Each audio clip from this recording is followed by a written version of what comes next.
কি আজব কাণ্ড, তাই না? এতদিন পর্যন্ত আমরা শুনেছিলাম কি যে হ্যাঁ, কোথাও যদি মাজার আছে বা দরগা আছে, তো ওটা হচ্ছে কি কোনো পীর হবে বা কোনো অলি হবে বা মানুষের আর কি, বা কবর হতে পারে, মানুষের কবর হতে পারে। কিন্তু এখন শুনতে পাওয়া যাচ্ছে যে গাধার কবর আর কি। গাধার কবর হয়েছে, কবর দিয়েছে তাকে, তারপর আবার ওখানে মাজার চলছে, মানুষ ওখানে আসে, তাদের ওখানে তারা চাদর চড়ায়, তাকে দরগা মনে করে, ওখানে এ করে আর কি।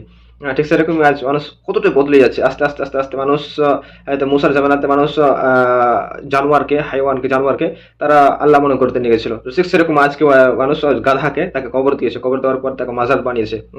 তারপর আবার চাদর চড়ানো হয়। ভিডিওতে যেমন আপনি দেখতে পাচ্ছেন।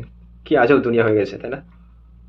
जमात के साथ सफर के दौरान रंगना पाड़ू डिस्ट्रिक्ट नेल्लोर आंध्र प्रदेश में मौजूद है।